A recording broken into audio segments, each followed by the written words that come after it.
Boom. All right, ladies and gentlemen, this is why most law firms stay stuck and how we're going to break free from that. Let's get this show started. Welcome to 2026, by the way. Here we go. Shut up and sit down. Look, a business can give you everything you want in life: prestige, wealth, freedom. It can also take everything away from you. This show is for those who are willing to take that risk. These are the real life stories of entrepreneurs. But before we start, I have one small favor to ask. Please leave a comment. It can be advice, critiques, tips, feedback, or share this with someone because your engagement is the most valuable and most powerful form of social currency. So thank you, and welcome to another episode of Business Bros. All right, Business Bros. Now she helps firm leaders ditch the chaos and scale with clarity. Now she's armed with an MBA, a CFA, she's got 20 plus years in the legal world, and she blends finance strategy and no-fluff guidance. She's the brain behind Scaling Law, the EOS system-based transforming legal practices across the country. So please welcome to the show, for the second time, Miss Brooke Lively.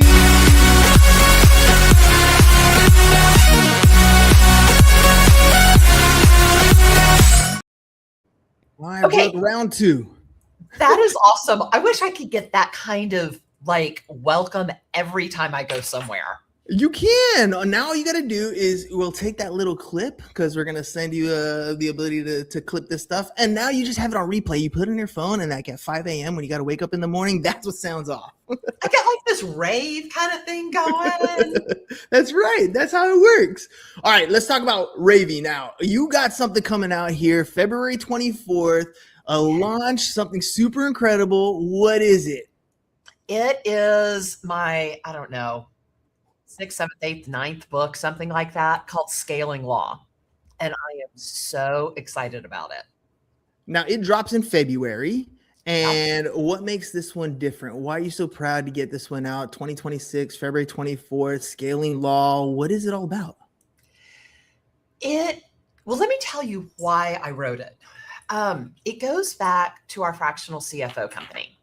And we started out only working with law firms. We work with all kinds of companies now, but when we first started, we only worked with law firms. And we looked at our firms and we kind of divided them into 3 buckets because there was bucket A that started working with us, and those firms, their results were amazing. Everything just went high into the right. And then we had bucket B that was making good progress. And then there was bucket C that you couldn't even tell they were working with us. And we're like, WTF, what are we doing with bucket A that we're not doing with bucket C? And, we're like, okay, we're failing bucket C somehow. So a bunch of data-driven girls, we dug in and we discovered that it wasn't us, that we were giving the same advice, we were using the same tools, all of that. We were doing the same things on our side. The difference was that bucket A was executing and bucket C wasn't. Mm-hmm. We're like, huh. So then we dug into that a little deeper and we discovered, with the exception of one firm, every single firm that was executing was running on EOS. And we're like, okay, there's something there. It didn't surprise us because we run on EOS. And for those of you that don't know, EOS is the entrepreneur's operating system. And it's a book written about 20 years ago by a guy named Gino Wickman. And of course, I'm talking about it. And I don't have it. It's called Traction. 1 second. Because yes, I always have one handy. There it is. So it's a great book called Traction. And Traction is this great framework it's just a simple set of tools to help you execute better. And we really saw that in these firms. They were executing. It was making a huge difference. Let me hit the pause button here for a second because we're at the beginning of a year. And at the beginning of a year, everyone always gets into the vibes of what's my New Year's resolution? I'm going to put this stuff on paper. And maybe they have, a framework. Maybe they have something in front of them laid out. They know their meal plans, they know their workout schedule, whatever it is that their goal is going to do. But there are always people that by the third week of January, they fall off. I feel like you're kind of describing that here, but in an entrepreneurial sense. There's the people who actually take the action, they have it laid out, but do the work. And then the other ones that don't kind of push through.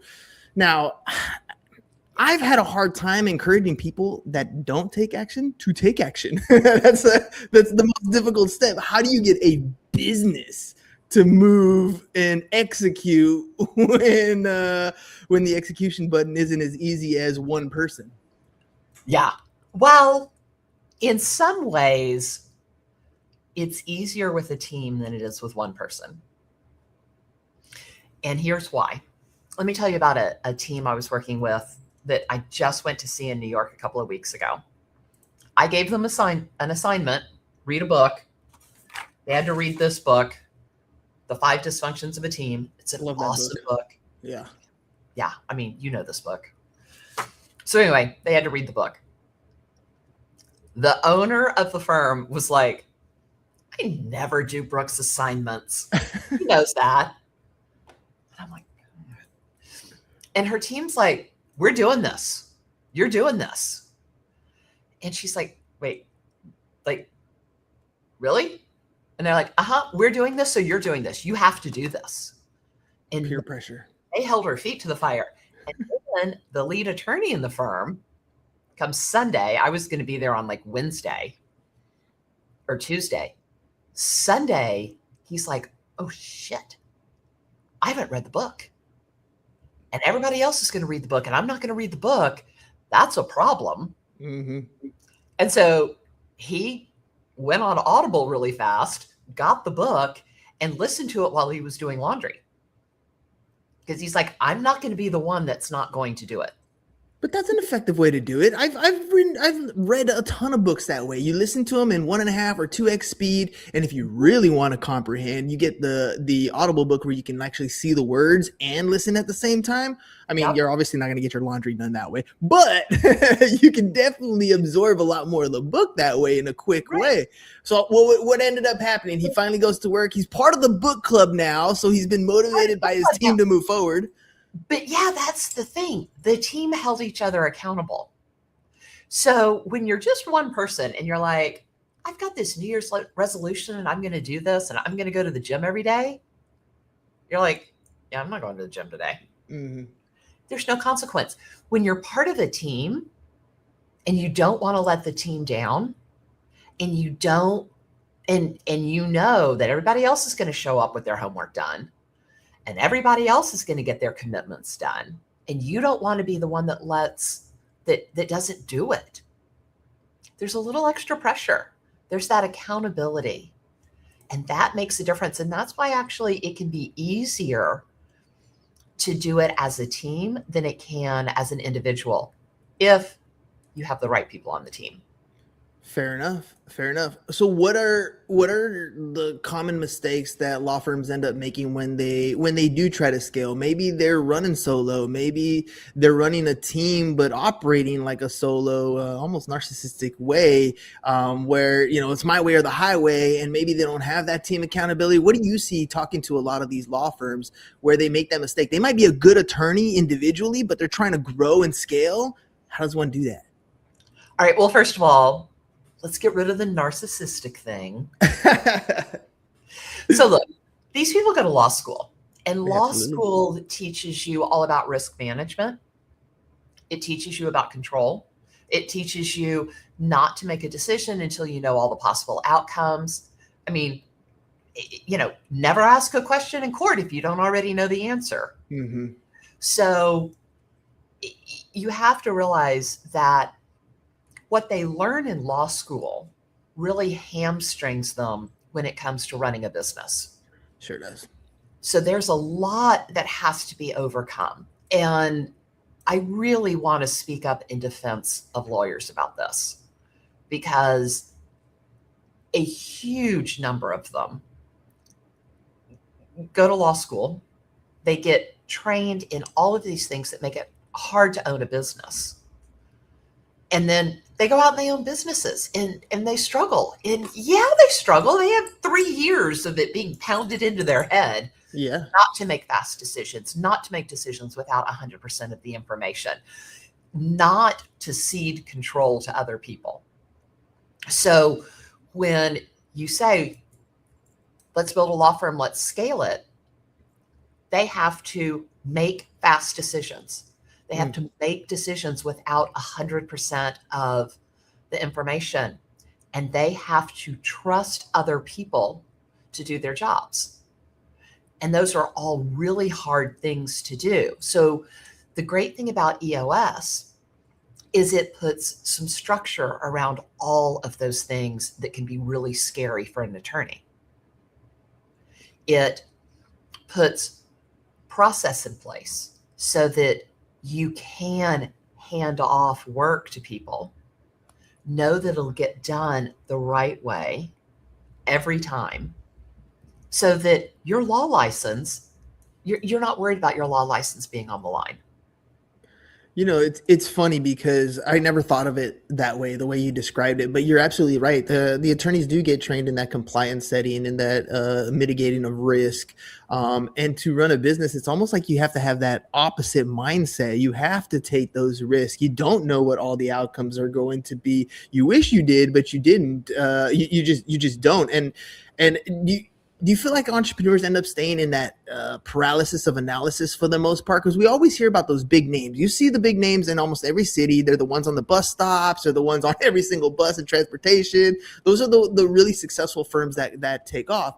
But there are also the individual small ones like we were saying before. Do you think they suffer of that paralysis of analysis? And if so, what are some of those signs? I mean, we already said they need to take some risks, but what are those signs that they're ready to scale, that they're ready to go to the next level? Part of it, I'm assuming, has to be mental. The other part of it has to be, do they have teams in place, right? Yeah. Do you have a team? Are you the only one that can do the work? I think one of my biggest questions is, do you have the work to do? Because there are attorneys out there who are awesome at going out and finding clients. And they've got more work than they know how to do. There are other people who are great at doing the work. And the thought of going out and finding a client, like they just want to retreat into their little cave. If you don't have clients, You don't have a business. yeah, you're going to have to figure out the marketing thing before you're ready to scale. Don't build a company. Don't build a factory if you don't have anything to make. However, if the work is there, let's start to scale. Let's start to build the process that will allow that work to get done without you as the only decision maker, as the bottleneck of the firm. So who is that team? Is it, one attorney? Is it 5 attorneys? Is it 1 paralegal? Is it 15 paralegals? Every type of law is different. If you're in immigration, I know immigration firms that have 4 attorneys and 100 people working for the firm. So big staff to attorney ratio. I know litigation firms that are, 1 attorney to 1.5 or 2 staff members. So, what works for you? What do you need in your firm? And how are we maximizing the work that's going through to benefit both the firm and the client? So let me take it back to scaling law, because we're definitely promoting the book here today. Yeah. Who's best suited to read this book? Is it somebody who's on that verge, that is acquiring clients and is on that tipping point where they're ready to scale? Or is it the other one that is like, I've been this attorney by myself for a while, I need to go out and get some clients, maybe this book will help me out? Who's it better suited for? I think it's both of them, really. I think it is You were talking about the mental things that you have to, the mental shift that you have to make. And a lot of this book talks about that mental shift. What are the changes? How do I have to look at this differently? So I think it's for both. I think it addresses the risk. It addresses what you were taught in law school and what's different. And it has the how-to. It talks about the 6 different things that need to come into alignment in your firm. You need to have a strong vision, and not just a vision that you have, but a vision that's shared by everybody in the firm. You need to get the right people in the right seats. And right people is defined differently in every single law firm. No law firm, a right person here is not the right person there. What data do you need to be tracking? Because let's face it, guys, we got to run this on data as opposed to gut instinct. 100%. When you're making decisions on gut instinct, you're making that decision 14 times because you wake up in the middle of the night, you're in the middle of talking to a client, you're thinking about some other decision you've already made. Like, that's just not effective. Well, maybe as an attorney, it's a good thing, right? Because now you're going in your mind, waking up over and over, trying to analyze every single outcome until it finally comes through. No, that is paralysis by analysis. We don't do that. We make a decision and we move on. If it was the wrong decision, we make another decision. The 4th thing that we have to do is learn how to solve problems at their root. So often we just kind of stick a Band-Aid on it, right? Here's an issue. Here's a problem. Like, this will get us through. We'll just patch it up for now. We'll shove it in the corner and we hope that it doesn't come back anytime soon. Okay. So first of all, they always come back and they always come back worse. Yes. In Texas, we talk about, holding it together with bubble gum and baling wire. In California, we hold it together with duct tape. So it's okay. Duct tape. Everybody has their own version. Why are we doing that? I had a friend's grandmother and she taught me never touch your trash twice. Why aren't we fixing the problem the first time? We've got to learn to fix the problem the first time. So much more efficient. Well, I think the problem with that is we don't always know what the problem is. This is why reading a book like yours is so vitally important, because you don't know what you don't know. You're in business the first time. You've been taught, like we were saying earlier, for all these attorneys to avoid and mitigate risk as best they possibly can. Then they get thrusted into entrepreneurship and they're trying to grow their business and they have to take risks. There's no step-by-step on how to do that. I'm glad somebody's putting out something that's going to drastically help them take that next step. Well, you do take the next step. And again, when we talk about mitigating risk, the 5th thing that you really have to learn how to do is put process in place, because you are never going to trust your team if you don't define how to do things. So often we talk about delegating. Delegate that out. Well, people don't really delegate, they abdicate. So they hand somebody something and say, do this. They don't explain what needs to be done. They don't explain how to do it. And they don't explain what the outcome is that they want. You're setting that poor person up for failure. So what's the process? How do we do that? And then how do we get our team to follow those processes all the time? And then the last thing we really want to do is, let's go back to that first thing I talked about, the vision that everybody shares. Now what we want to do is we want to create traction. We want to take that vision and bring it down to the ground. And we want to create traction, accountability. We want to put that vision into action, because vision without traction is really just a hallucination. So how do we create that accountability in the firm? So let's go back to that firm that I was talking about, reading 5 Dysfunctions. They created that accountability. There was a due date. They all knew when it was. They knew we were going to talk about it, and they held each other accountable. And every single person showed up in that room having read that book in one form or another. And they were all prepared to discuss it. And that is where you get that execution. That is where you get everybody rowing in the same direction towards the same destination. It's kind of, vocabulary has a lot to do with getting everybody on the same page. I always talk about lexicons. When you go into the ER, the doctors are speaking English. You might not understand what they're saying because they're speaking medical terms, but they're speaking English. And I think what you're doing when you get everybody on the same page is they start speaking that same language. They know the direction of where the company wants to go. They know based on, especially if you do that 5 functions, you know what the different dysfunctions are, and you can relate to them within your organization. Like it starts to accurately describe the problems that you're seeing within your organization, and you're all speaking the same language to clarify, to understand, to elaborate on those dysfunctions, which totally makes sense. And I feel like we can, what you were describing here, we can sum up in like 6 letters: SOPs and KPIs. Like if you don't have those things set up, there's going to be a big problem with getting your people to move forward, because like you said, it becomes abstract when everybody's on the same page and they know exactly how to do something. They know exactly what the outcome is. All of a sudden it becomes delegation, and it's a lot easier to move forward. Yeah. So I want to add one thing to that, because you're totally right. It's SOPs, it's KPIs, and it's culture.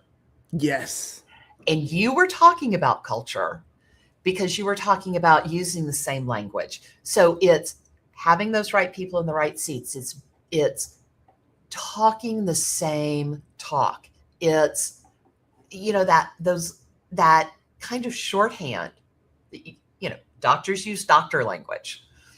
They use medical terms. Companies, any kind of companies, whether it's a law firm or a marketing agency or a widget maker, companies with a strong culture build their own shorthand. Mm-hmm. And using that, building that culture, having that shorthand, having everybody really on the same page makes an enormous difference. Yeah, all of a sudden you guys are finishing each other's, sandwiches or sentences, whatever you want to go with in there. But really, yeah, but that's what it comes down to, right? Like, it's funny. You almost dread going to work a lot of places, but there's some organizations where you almost dread coming home because you have so much fun at the organization that you're at. Those people become your family. You know what they're thinking. You know what's going on in their outside life, and you're all working together at this place with this objective to move forward. Those companies are the ones that tend to really thrive and really build something, not just for the ownership, but for the people that are within that organization. And that's really what makes that company grow, is because the people in there feel like, as a human being, you want to get paid. Yeah, you want your paycheck, but you also want to feel like you're doing something that means something, that's gonna elevate you, elevate the people around you, and it gives you that motivation to go forward. Yeah, there's a great expression: a rising tide lifts all boats. So the better the company does, the better each individual is going to do. But especially with the younger people in the workforce, they're much more concerned about quality of life. They're concerned about purpose, and are they fulfilled in what they're doing? A boomer was going to be much more concerned about the paycheck, less concerned about personal fulfillment. As you go down the age range, personal fulfillment becomes more important than straight paycheck or the balance, the importance changes. And so if we're not building companies that have a great culture, those younger employees aren't going to want to work for us. True. They're going to find somewhere else. Now, speaking of success, when lawyers are going through school and they're going through all this stress and they're worried about, passing the bar exam, they're doing this like doctors because they're going to make a substantial income, hopefully, when they get into their profession, theoretically, right? And they might deal with all this stress, but that idea of success will vary with different firms. Once they get there, they start acquiring clients, and that might feel successful, but then they got student loans, and so they got to start making some more money, and then they become a little more profitable, and then they maybe have a partnership or two, and then it starts to grow. And how do you separate between the attorneys or the law firms that become profitable, thriving, versus the rest that kind of just keep grinding? What is that success factor, and how can they minimize the stress that they're already carrying with the profession to maximize that culture that we were talking about so they can enjoy the job that they're doing? Yeah, so there is a lot of stress in the legal industry. In fact, of all industries, it is the one that has the highest rate of alcoholism and drug abuse. And not just for the clients. Just saying, if you hire an attorney, you're driving them to the bottle, but whatever. I think that there are a couple of things. The first is I look at profit a little differently. I don't think profit is always about cash. Profit can be about money. It can also be about time, and it can be about reputation. So, I've had clients before who defined profit as the ability to go to their children's swim lesson at 10 o'clock on a Tuesday morning.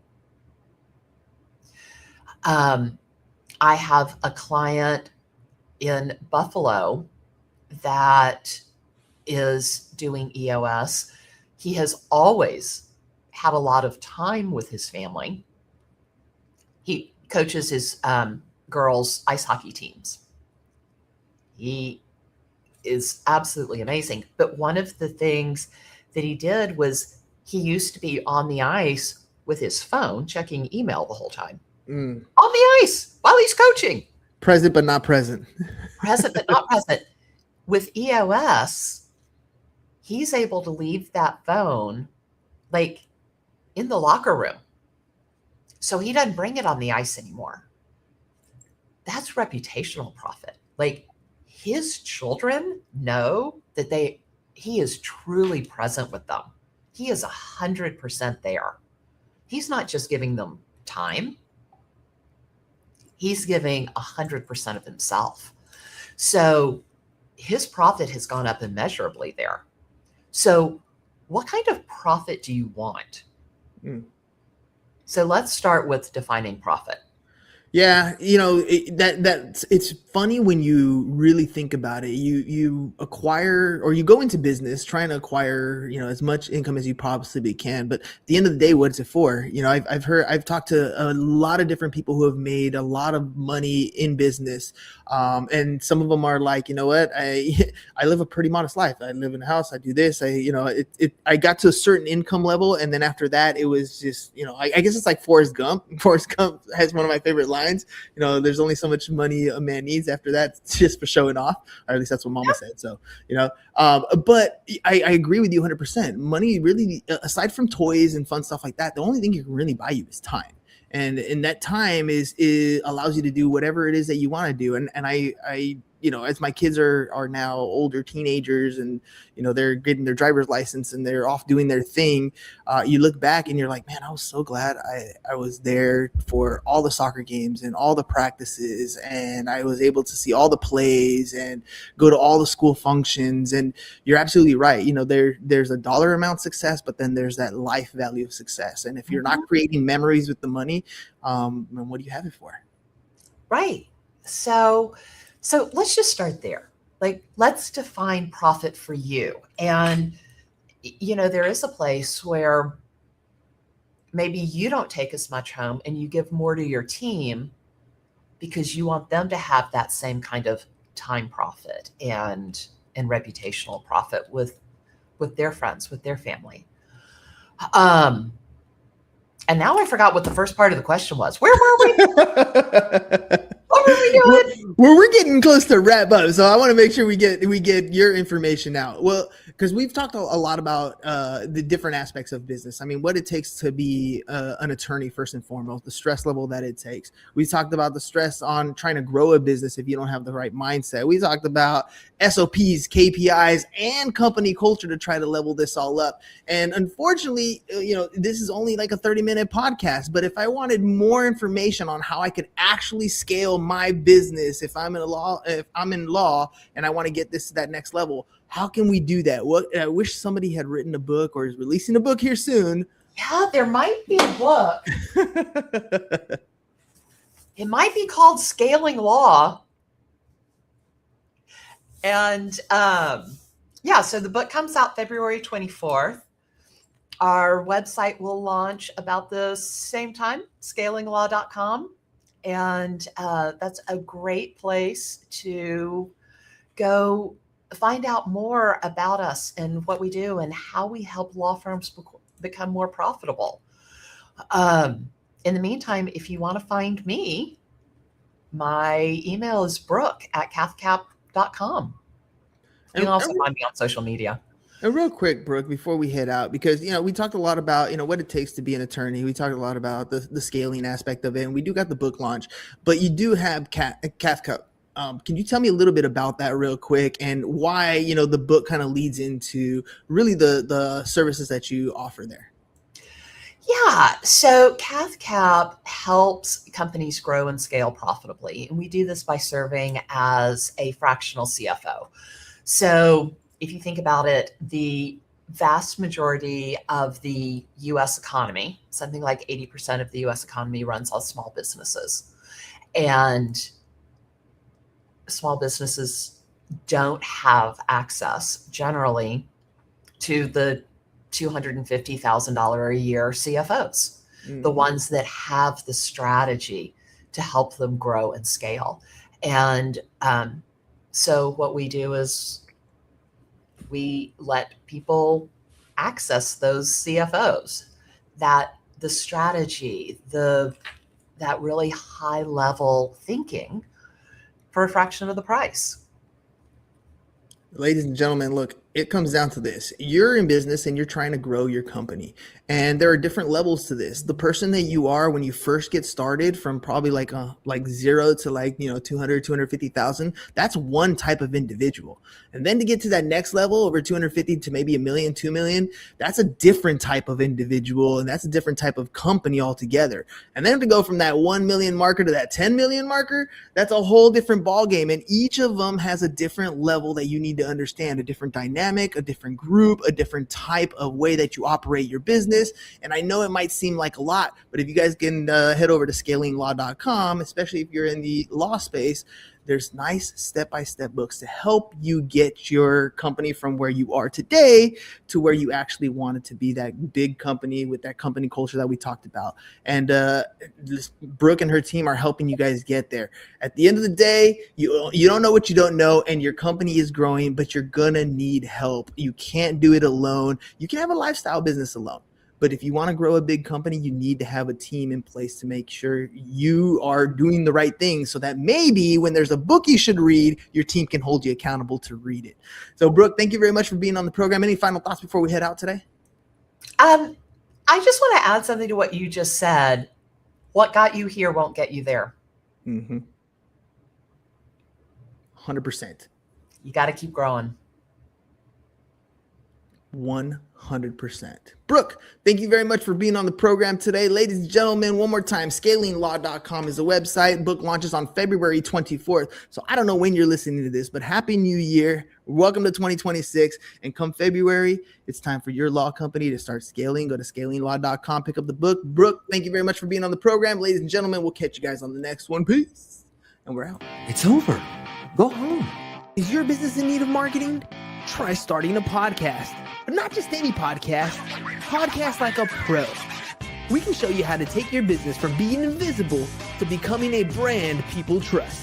Go to www.businessbros.biz to get started today.